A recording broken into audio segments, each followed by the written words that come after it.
उत्तर प्रदेश के पावन धाम बरसाना की संकरी गलियों में जब फागुन की पहली हवा चलती है तो लगता है जैसे स्वयं प्रेम ने रंगों का रूप धारण कर लिया हो। पर क्या आपने कभी सोचा है कि यहाँ की होली साधारण क्यों नहीं है?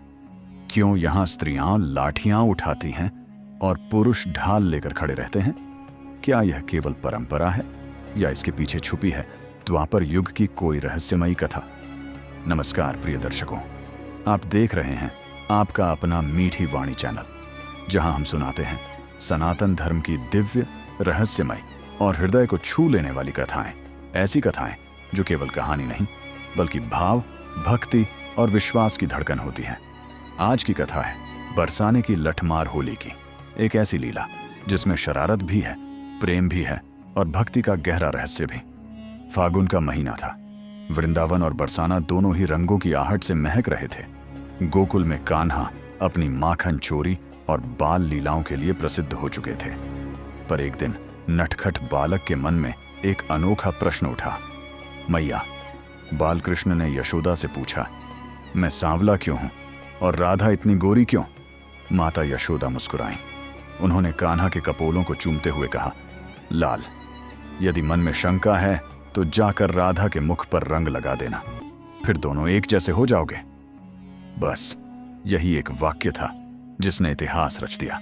अगले ही दिन नंदगांव से कान्हा अपने सखाओं के साथ चल पड़े।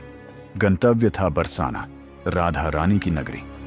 यह वही बरसाना है जिसे आज भी राधा रानी की जन्मभूमि माना जाता है, जहां की हर धूल कण में प्रेम बसता है। जब कान्हा और उनके सखा बरसाने की सीमा में पहुंचे तो उनके हाथों में रंग था, पिचकारियां थीं और आंखों में शरारत की चमक। वे हंसते गाते राधा के आंगन तक पहुंच गए। राधा जी और उनकी सखियां पहले से ही सावधान थीं। उन्हें झांक था कि नंदगांव से कोई न कोई शरारत अवश्य आने वाली है।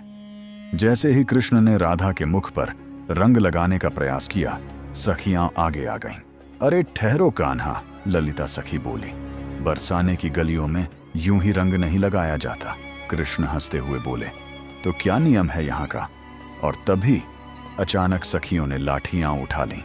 कृष्ण और उनके सखा चौंक गए, पर यह क्रोध नहीं था, यह प्रेम का खेल था।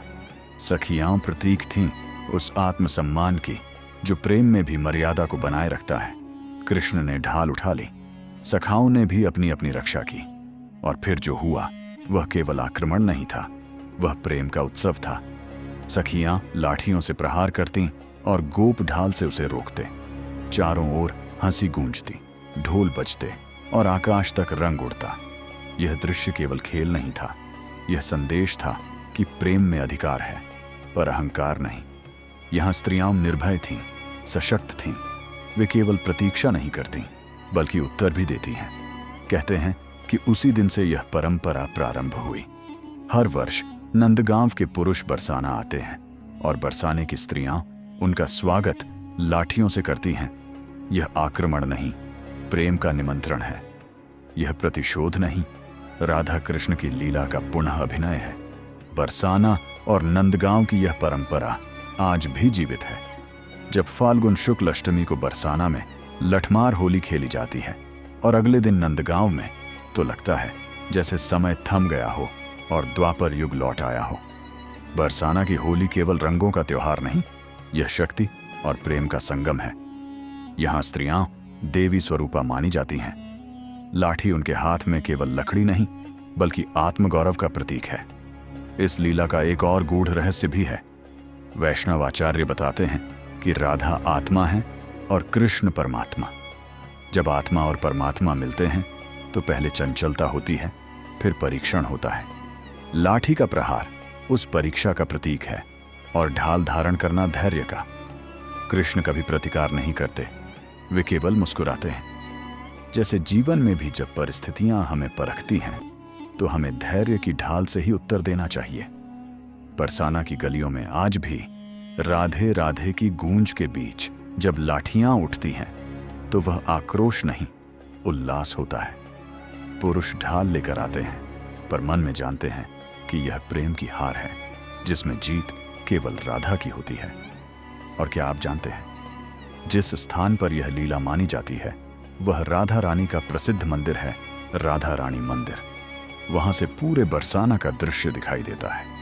फागुन में जब हजारों भक्त एकत्र होते हैं तो ऐसा प्रतीत होता है मानो स्वयं देवगण आकाश से पुष्प वर्षा कर रहे हों। बरसाना की लठमार होली यह भी सिखाती है कि स्त्री केवल प्रेम की प्रतीक्षा करने वाली नहीं, बल्कि प्रेम की दिशा तय करने वाली भी है।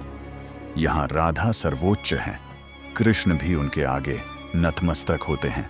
कथा कहती है कि जब पहली बार सखियों ने कान्हा को लाठियों से घेरा तो एक क्षण को सबको लगा कि कहीं यह लीला क्रोध में न बदल जाए, पर कृष्ण की मुस्कान ने सबका संशय मिटा दिया। वे बोले, यदि प्रेम में चोट न हो तो स्मृति कैसे बनेगी? और सचमुच उस दिन की स्मृति ही आज तक जीवित है। फागुन के दिनों में जब ढोलक बजती है, होरी खेलन आए नंदलाल गाया जाता है, तो हर वृद्ध, हर बालक, हर स्त्री पुरुष उसी लीला का भाग बन जाता है। बरसाना की होली में एक विशेष रस है, माधुर्य रस। यह केवल उत्सव नहीं, भक्ति का अनुभव है। यहाँ रंग शरीर पर नहीं, आत्मा पर चढ़ता है। आज भी जब नंदगांव से लोग बरसाना आते हैं तो प्रतीक रूप में वही कथा दोहराई जाती है। पुरुष श्वेत वस्त्र पहनते हैं, ढाल लेकर आते हैं। स्त्रियां पारंपरिक वेशभूषा में लाठियां थामती हैं और पूरा वातावरण राधे राधे के उद्घोष से गूंज उठता है। यह परंपरा सदियों से चली आ रही है। मुगल काल में भी इसे रोकने का प्रयास हुआ, पर भक्तों के प्रेम को कोई रोक नहीं सका, क्योंकि यह केवल त्योहार नहीं, आस्था की धड़कन है। और अंत में यह कथा हमें क्या सिखाती है? यह सिखाती है कि प्रेम में समानता है। राधा और कृष्ण का संबंध आधिपत्य का नहीं, समर्पण का है। लठमार होली उसी समर्पण की प्रतीक है, जहां शक्ति और सौंदर्य दोनों साथ चलते हैं। जब अगली बार आप बरसाना की होली देखें या सुने तो केवल लाठी और ढाल मत देखिएगा। उस मुस्कान को देखिएगा जो कृष्ण के अधरों पर थी। उस आत्मविश्वास को देखिएगा जो राधा की आंखों में था। फागुन की वह हवा आज भी वही संदेश देती है। प्रेम में शरारत हो सकती है, पर मर्यादा भी होनी चाहिए। शक्ति हो सकती है, पर करुणा भी होनी चाहिए। मीठी वाणी के इस पावन मंच से हम यही प्रार्थना करते हैं कि राधा कृष्ण का यह दिव्य प्रेम आपके जीवन में भी रंग भर दे। राधे राधे।